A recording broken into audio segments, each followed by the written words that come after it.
La naturaleza divina de Jesucristo. Qué tema tan importante, porque Jesucristo es todo para nosotros. Es nuestro único medio de salvación y de vida eterna.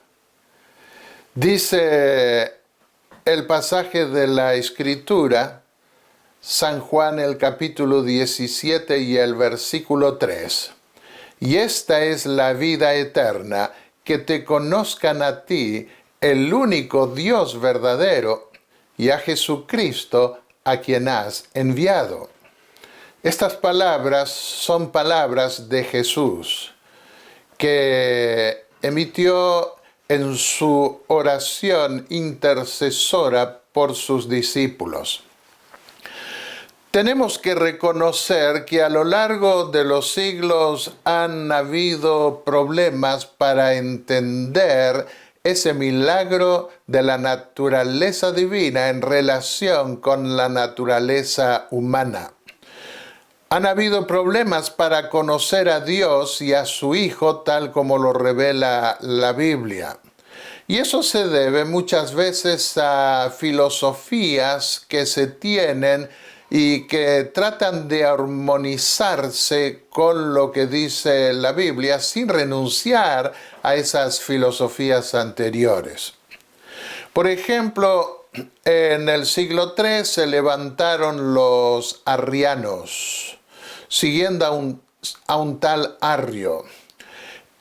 Arrio dijo que la naturaleza de Cristo era humana, puso el énfasis en la naturaleza humana y negó su naturaleza divina en forma plena como lo presentan los evangelios. Y en el otro extremo se levantaron los monofisitas o monofisistas, que dijeron que Jesús poseyó solo una naturaleza divina y que la naturaleza humana estuvo subordinada a la naturaleza divina. Y entre medio estuvieron los diofisistas, que hablaron de dos naturalezas, la divina y la humana. Y esa es la posición que en términos generales tiene también la Iglesia Adventista del Séptimo Día. Creemos que Jesús tuvo la naturaleza humana y la naturaleza divina. Para tratar de ver la dimensión de esa encarnación de Dios en la humanidad, tenemos que ir al Antiguo Testamento, a los orígenes de la revelación divina con respecto al quien iba a venir, al Mesías que iba a venir. En el Antiguo Testamento se dice que ese futuro Mesías iba a ser mayor que David.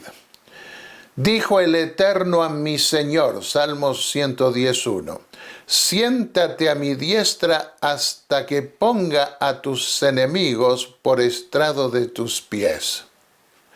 Y Jesús se refirió a sí mismo como ese a quien David lo llamó Señor.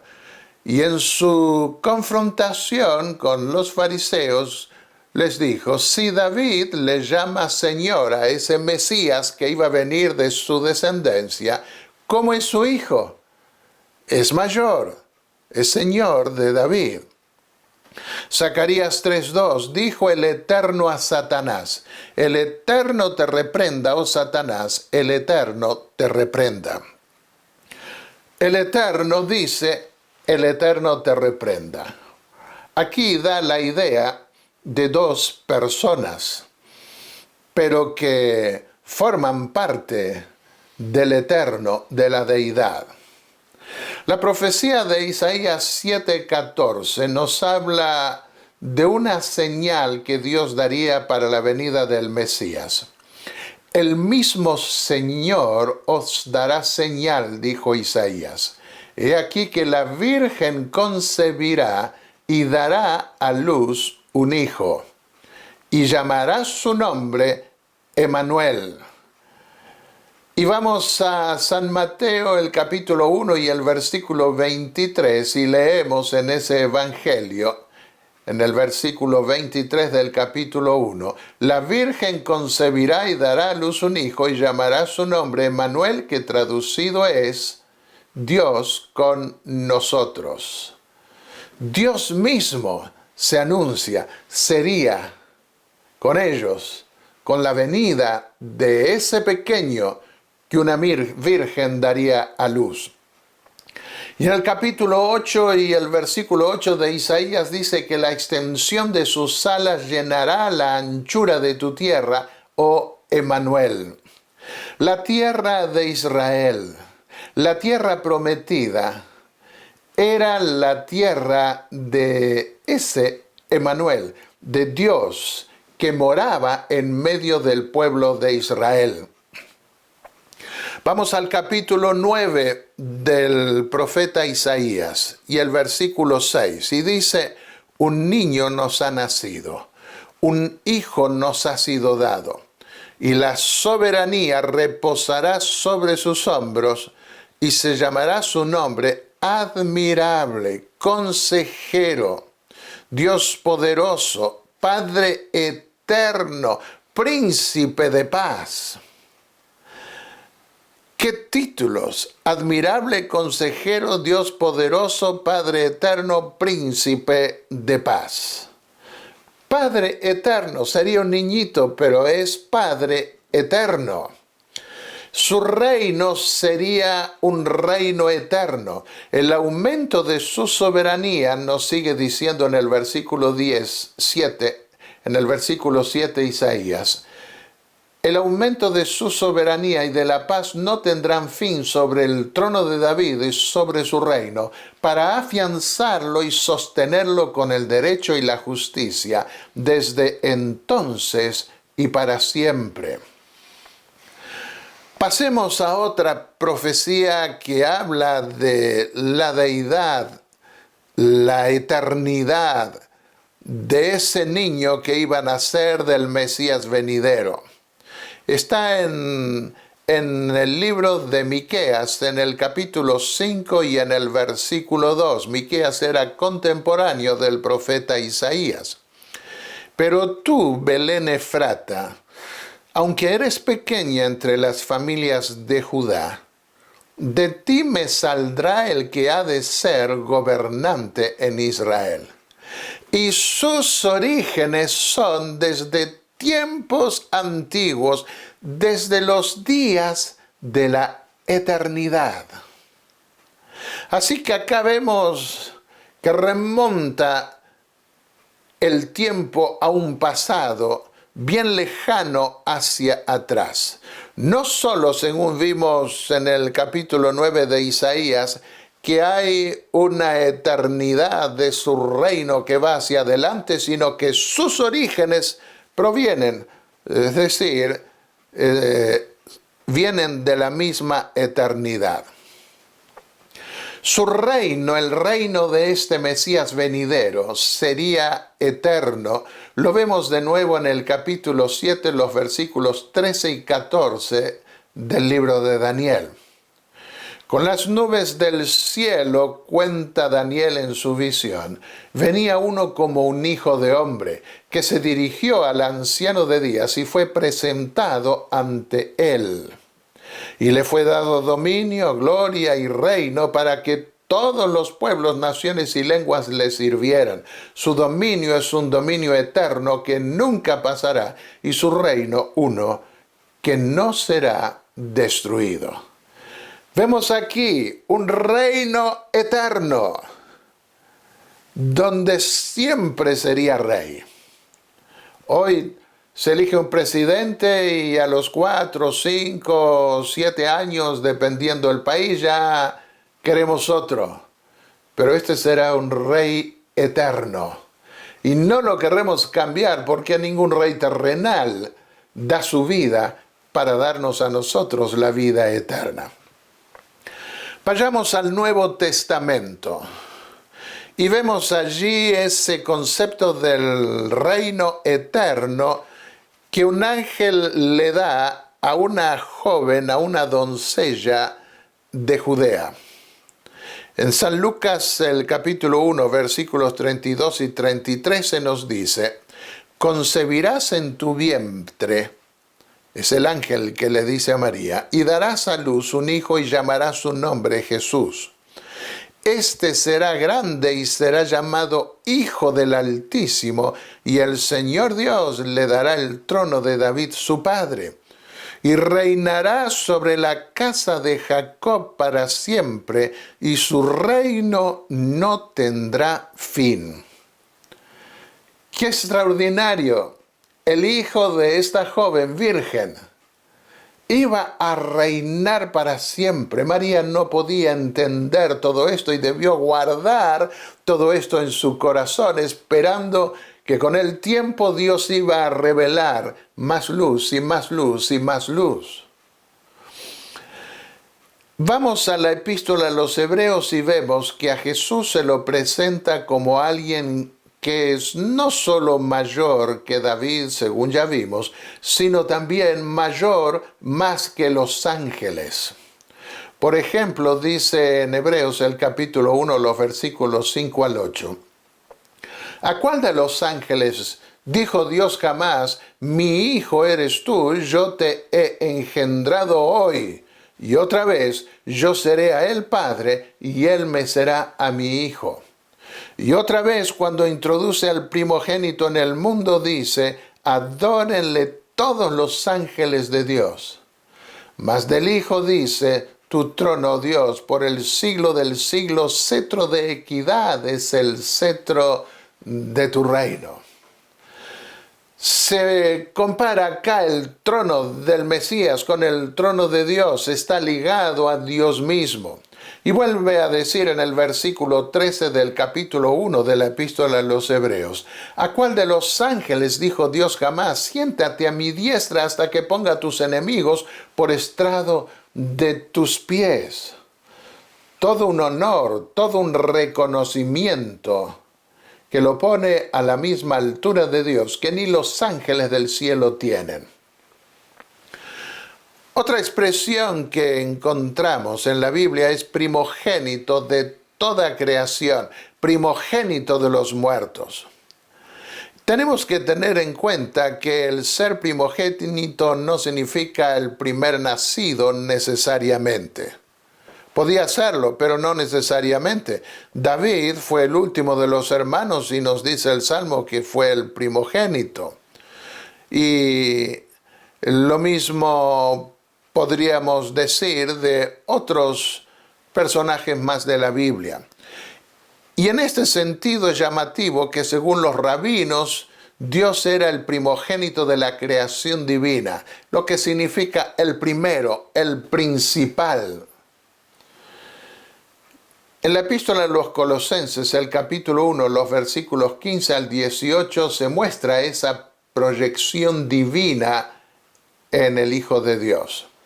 Él es la imagen del Dios invisible, el primogénito de toda la creación, el principal. Porque en Él fueron creadas todas las cosas, las que hay en los cielos y las que hay en la tierra, visibles e invisibles, sean tronos, sean dominios, sean principados, sean potestades. Todo fue creado por medio de Él y para Él, y Él es antes de todas las cosas, y todas las cosas en Él subsisten. Y Él es la cabeza del cuerpo, que es la iglesia, el que es el principio, el primogénito de entre los muertos, para que en todo tenga la preeminencia. Y los versículos 9 al 10 de la epístola a los Colosenses, el capítulo 1, lo dice con todas las palabras: porque en Él, en Cristo Jesús, en ese Hijo de Dios, habita corporalmente toda la plenitud de la deidad, y vosotros estáis completos en Él, que es la cabeza de todo principado y potestad. La epístola a los Hebreos, el capítulo 1, nos muestra que Jesús es el creador de este mundo y del universo. Comienza diciendo: Dios En estos postreros días nos ha hablado por el Hijo, a quien constituyó heredero de todo y por quien asimismo hizo el universo. En los primeros versículos lo vemos. Y del Hijo dice: tú, oh Señor, en el principio fundaste la tierra y los cielos son obra de tus manos. Ellos perecerán, mas tú permaneces, y todos ellos se envejecerán como una vestidura, y como un vestido los envolverás, y serán mudados, pero tú eres el mismo, y tus años no acabarán.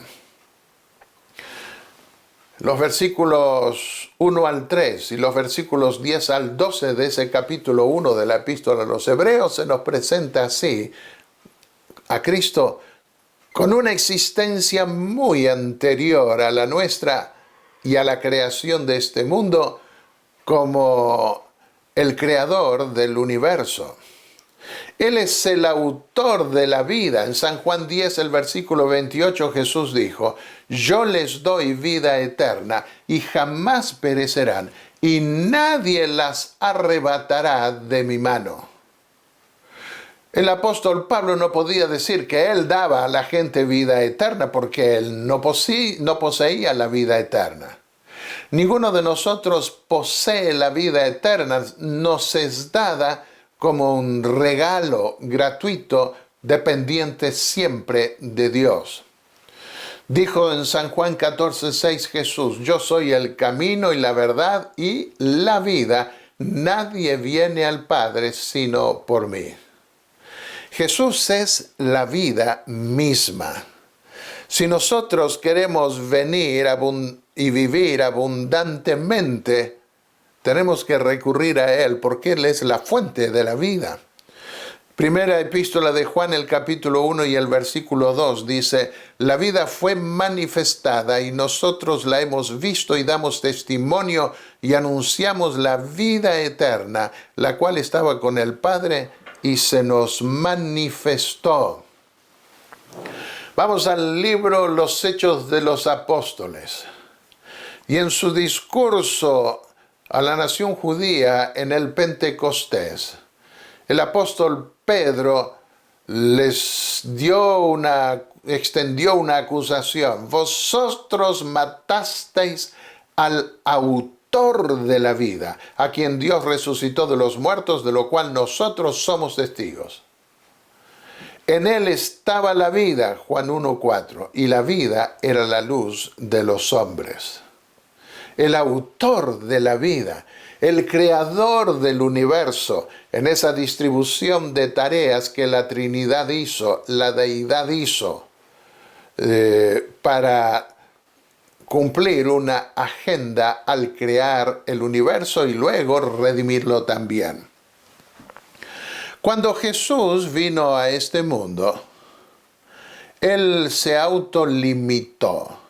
En la epístola a los Filipenses, el capítulo 2, nosotros podemos ver que Él se anonadó a sí mismo y hasta llegó a estar en la condición de siervo dependiente, hasta que Dios, después de vencidos los lazos de la muerte, lo llevó a su gloria y lo puso sobre toda potestad. Pero acá en la tierra, Él mantiene la facultad de tener vida en sí mismo al asumir la humanidad. San Juan 10, 17 al 18 dice: yo doy mi vida para tomarla de nuevo. Nadie me la quita, sino que yo la doy de mi propia voluntad. Tengo poder para darla y tengo poder para tomarla de nuevo. Y en San Juan 5:26 dice: porque así como el Padre tiene vida en sí mismo, así también le dio al Hijo el tener vida en sí mismo. ¿Cuándo? Cuando se encarnó. Esa vida de la deidad, esa vida eterna, le pertenece al Hijo y no le fue quitada. El Hijo necesitaba, comencemos explicando esto, la humanidad para poder morir. Por eso dice Marcos 10:45, el Hijo del Hombre vino para dar su vida en rescate por muchos. Para eso vino, para eso se encarnó, para poder morir, para poder dar su vida por la humanidad. Pero cuando murió, murió su humanidad, su divinidad no murió. Leamos lo que escribió Elena de White. Cuando Cristo fue crucificado, su naturaleza humana fue la que murió. La deidad no disminuyó ni murió. Esto habría sido imposible. El Salvador salió de la tumba por la vida que había en él mismo. Quedó probada la verdad de sus palabras: yo pongo mi vida para volverla a tomar. Tengo poder para ponerla y tengo poder para volverla a tomar. Entonces se cumplió la profecía que había hecho a los sacerdotes y príncipes: destruid este templo y en 3 días lo levantaré. Algunos han querido decir: tengo poder para deponer la vida y tengo poder para recibir la vida de nuevo. No, ahí no se puede traducir recibir. Porque cuando alguien va a recibir algo, no tiene el poder depende de aquel que lo da. Sobre la tumba abierta de José, Cristo había proclamado triunfante: yo soy la resurrección y la vida. Únicamente la divinidad podía pronunciar estas palabras. Únicamente el que es uno con Dios podía decir: tengo poder para poner mi vida y tengo poder para tomarla de nuevo. En su divinidad, Cristo poseía el poder de quebrar las ligaduras de la muerte. Otra declaración del espíritu de profecía. El hombre no tiene dominio sobre su vida, dice ella. Pero la vida de Cristo no era prestada. Hay una diferencia con nosotros. Nadie podía quitársela. Yo de mí mismo la pongo. San Juan 10:18. En él estaba la vida original, no prestada, no derivada. Esa vida no es inherente en el hombre, puede poseerla solo mediante Cristo. No puede ganarla, le es dada como un don gratuito. Esta es la vida eterna, que te conozcan a ti, dice San Juan 17:3, el único Dios verdadero, y a Jesucristo a quien has enviado. El conocer al Padre, el conocer al Hijo, Jesucristo, es obtener la vida eterna. Por eso es importante que conozcamos bien la naturaleza del Padre y del Hijo en su conexión divina. Él tiene vida en sí mismo, escribió Elena de White en el libro Deseado de todas las gentes. Está investido con el derecho de dar la inmortalidad. La vida que Él depuso la vuelve a tomar y la da a la humanidad. Por eso en San Juan 10:10 Jesús dijo: he venido para que tengan vida y la tengan en abundancia. ¿Cómo podemos explicar esto? Que haya muerto la humanidad, pero su divinidad no haya muerto. Era el Hijo de Dios, pero era también el Hijo del hombre. Y era una sola persona, pasó a ser una sola persona, no 2 personas. ¿Mantuvo el Espíritu Santo la vida divina escondida o latente de Cristo en la tumba? Su naturaleza humana murió, pero no su naturaleza divina. Hay una interconexión de la Trinidad no completamente revelada. ¿Cómo es que opera la deidad en ese contexto de naturaleza divina, aunque tratándose de 3 personas diferentes? No nos ha sido revelado en su totalidad. Era imposible, dice el capítulo 2, versículos 24 y 31, dice el apóstol Pedro, que él quedara bajo el dominio de la muerte. Era imposible. No fue abandonado en el sepulcro, ni su cuerpo sufrió corrupción, a pesar que estuvo 3 días en la tumba. ¿Será por ese Espíritu Divino que moraba en él. No conocemos la naturaleza del Espíritu Santo, por lo cual no podemos especular demasiado sobre estos temas, sino aceptarlos por la fe. En el Salmo 139, los versículos 7 y 8, habla del Espíritu y todo el capítulo es interesante leer. Pero en esos versículos dice, ¿a dónde me iré de tu Espíritu o a dónde huiré de tu presencia? Si subo a los cielos, he aquí, allí estás tú. Si en el sepulcro preparo mi lecho, allí estás tú.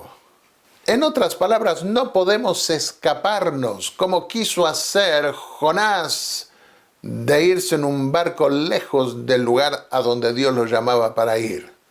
Pero Dios lo encontró y lo hizo venir de vuelta. Y aquí quiero preguntarte, querido amigo, ¿dónde estás tú? El Señor quiere que estés con Él. Y no importa dónde te encuentres físicamente, el Señor estará contigo. La naturaleza del Espíritu Santo es un misterio, que algo tiene revelado, pero hay cosas que siguen siendo un misterio. Los hombres no pueden explicarla, porque el Señor no se las ha revelado. El Espíritu Santo personifica a Cristo, sin embargo, es una personalidad diferente. Otra declaración del Espíritu de profecía nos ayuda a entender que el Padre y el Hijo pueden estar al mismo tiempo en todo el universo a través del Espíritu. Son omnipresentes a través del Espíritu. La grandeza de Dios nos es incomprensible, escribió Elena de White en el libro Educación, página 133. Jehová tiene en el cielo su trono, sin embargo es omnipresente mediante su Espíritu. Tiene un íntimo conocimiento de todas las obras de su mano y un interés personal en ellas. Otra declaración del Espíritu de profecía: por medio de su Espíritu, Dios está presente en todas partes, lo mismo su Hijo. Por el Espíritu, el Padre y el Hijo vendrán y harán morada contigo. Veamos el daño antitrinitario que causa a la teología cristiana. Una cita de Elena de White sirve para amonestarnos ya desde el mismo comienzo. Si los hombres rechazan el testimonio de las Escrituras inspiradas con respecto a la deidad de Cristo, es en vano arguir con ellos, porque ningún argumento, por más convincente que sea, los podrá convencer, y cita 1 Corintios 2:15.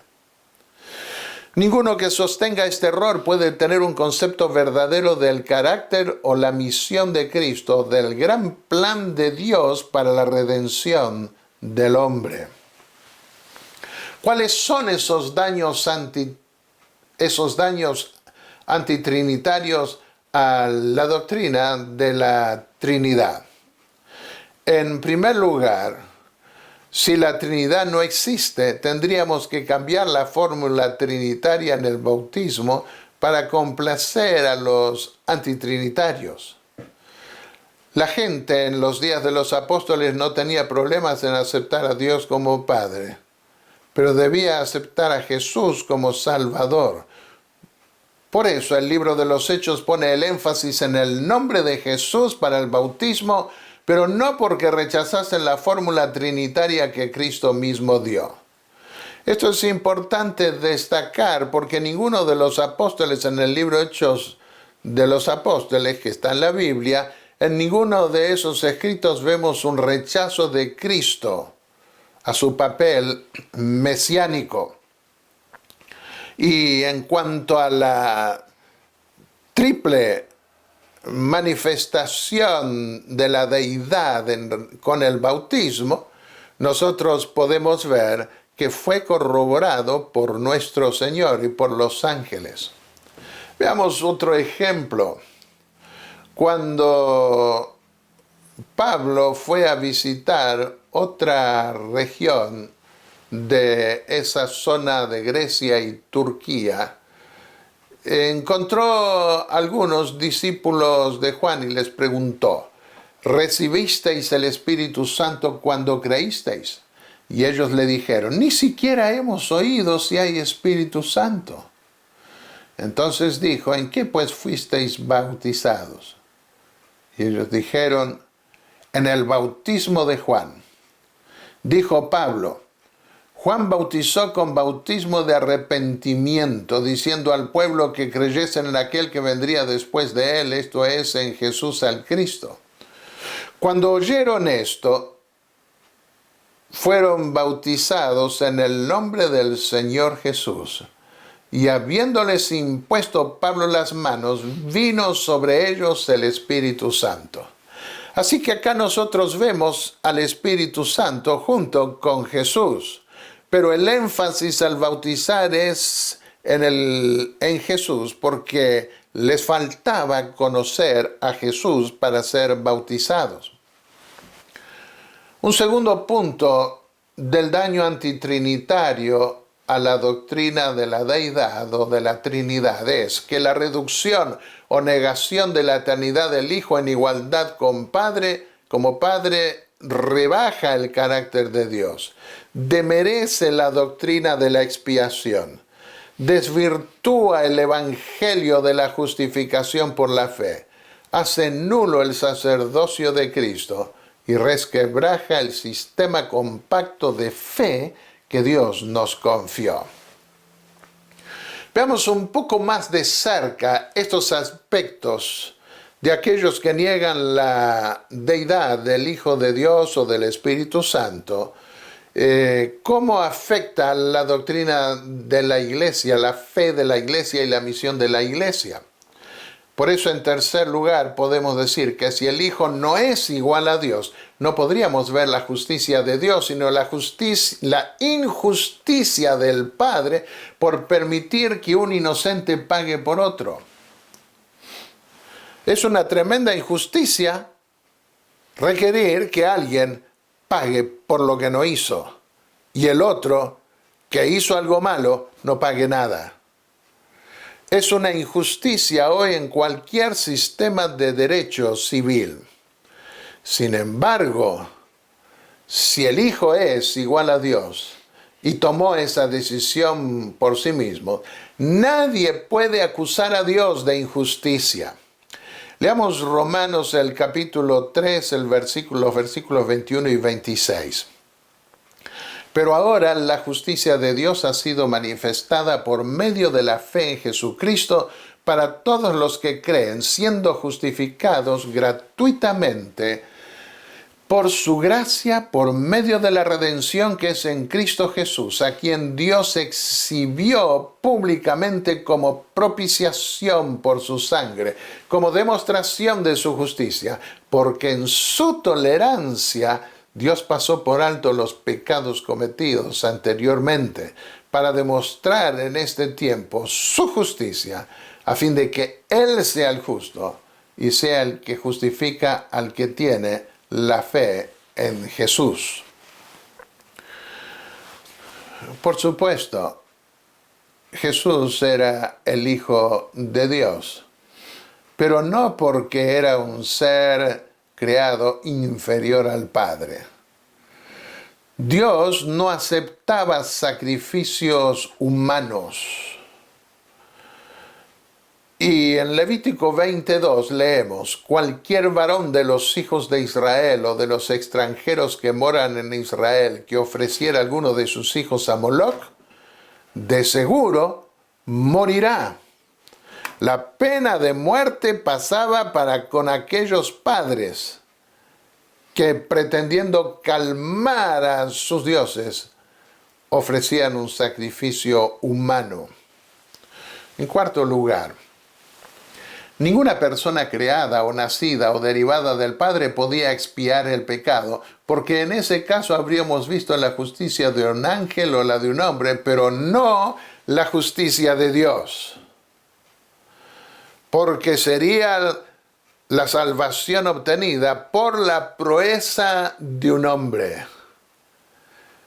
Pero En la muerte del Hijo de Dios vemos a las tres personas del cielo, a la Trinidad trabajando juntas. Y hasta hoy lo hacen para redimir a la humanidad. Escribió el Espíritu de Profecía: el poder de un ángel no podía hacer expiación por nuestros pecados. La naturaleza angélica unida a la humana no podía ser tan costosa y elevada como la ley de Dios. Únicamente el Hijo de Dios podía presentar un sacrificio aceptable. Dios mismo se hizo hombre y soportó toda la ira que el pecado había provocado. El problema de cómo Dios podía ser justo y aún justificar a los pecadores desconcertaba toda inteligencia finita. Solo una persona divina podía mediar entre Dios y el hombre. Los ángeles se postraron a los pies de su comandante y se ofrecieron para llegar a ser un sacrificio por el hombre. Pero la vida de un ángel no podía pagar la deuda. Solo aquel que creó al hombre tenía poder para redimirlo. Y una cita más: ningún hombre o ángel del cielo podría haber pagado la penalidad del pecado. Jesús era el único que podía salvar la rebelión del hombre. En él la divinidad y la humanidad se combinaron. Y esto fue lo que dio eficiencia a la ofrenda de la cruz del Calvario.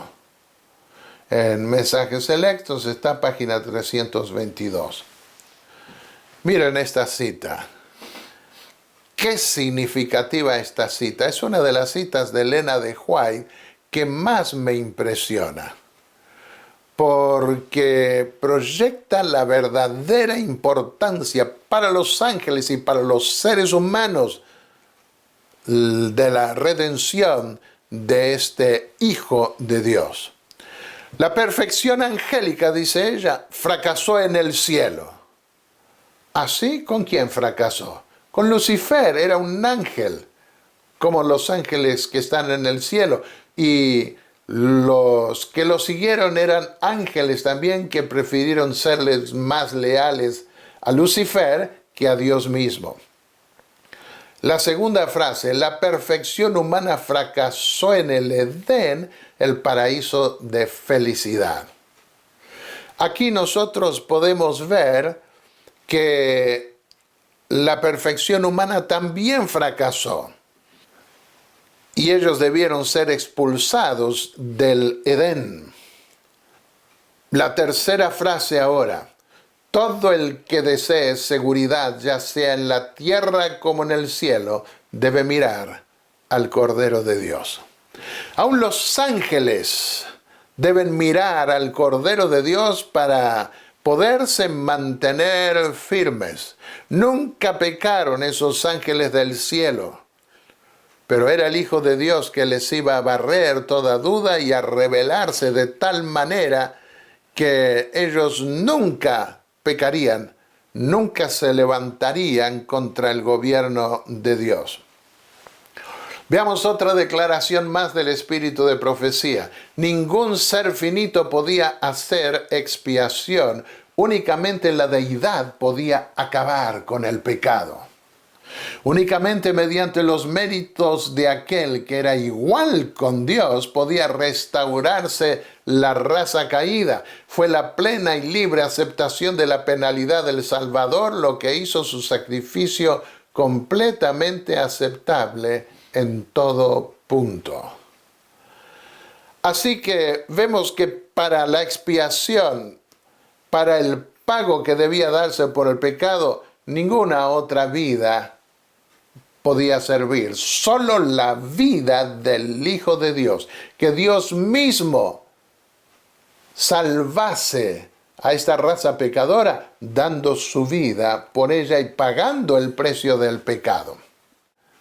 Es que la intercesión del Hijo ante el Padre y la corte celestial hubiera sido una vergüenza para Dios, porque esa transacción no le reportaría honra. ¿Cómo podrían alabar a Dios sentado cómodamente en su trono y haciendo que una de esas criaturas fuese, muriese, sufriese y pagase por el pecador. No, eso sería un testimonio de vergüenza. Veríamos allí la justicia de un Cristo puramente humano, pero no la justicia de Dios que se ve en esa deidad. Esto dice Elena de White. El trono de Dios no debía llevar ninguna mancha de crimen, ninguna mancha de pecado. En los concilios celestiales, antes que el mundo fuese creado, el Padre y el Hijo hicieron un pacto juntos, para que si el hombre probaba ser desleal a Dios, Cristo, uno con el Padre, tomaría el lugar del transgresor y sufriría la pena de la justicia que debía caer sobre él.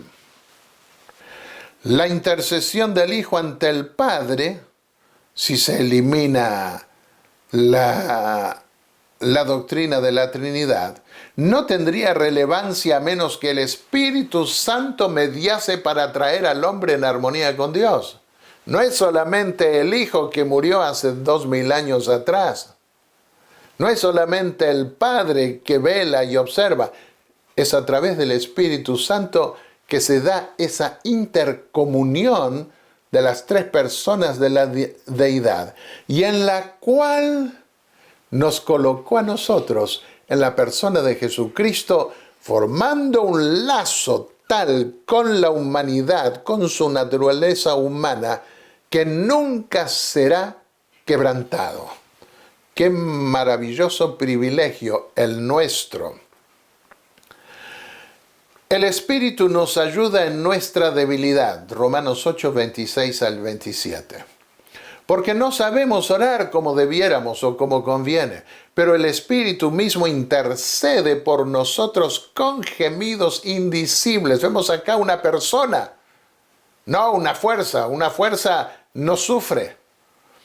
Y aquel que escudriña los corazones sabe cuál es el sentir del Espíritu, porque Él intercede por los santos conforme a la voluntad de Dios. Así que Cristo intercede por nosotros ante el Padre en el trono de los cielos, en el templo celestial. Pero también el Espíritu que forma el puente entre nosotros y Cristo, entre nosotros y el trono de Dios. Terminemos con una cita de Elena de White maravillosa.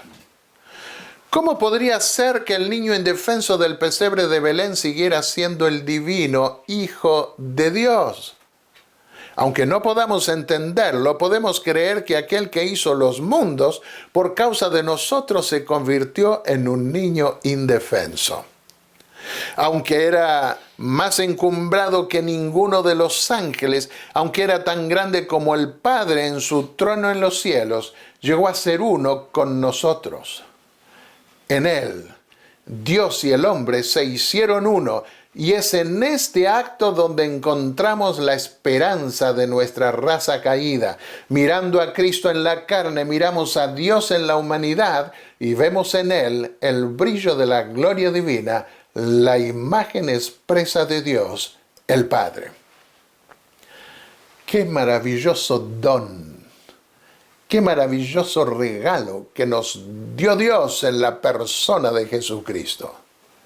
Y al saber que Él es divino, que es Dios en la carne humana, Emmanuel, nosotros podemos tener una garantía en su divinidad de vida eterna, porque Él puede dar algo que tiene, no lo que no tiene. Y si nos aferramos a Él, obtendremos la vida eterna y viviremos eternamente. Te invito que donde estés, inclines el rostro y oremos juntos. Padre y Dios Santo que estás en los cielos, gracias Señor, porque tú que eres tan grande, que hiciste un universo tan inmenso, tan vasto, casi infinito, te dignaste a venir a ser uno con nosotros para redimirnos, para morir, pagar el precio del pecado y para unirnos en ese entorno sagrado de la Trinidad, de la Deidad. Gracias a Él, Señor, tenemos acceso a ti, al Padre que está en los cielos.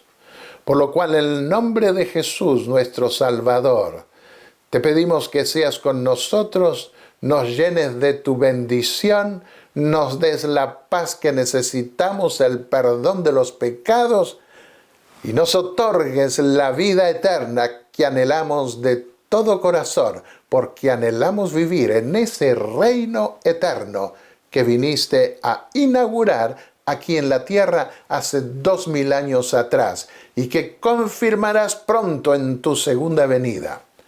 En el nombre de Jesús, nuestro Salvador. Amén.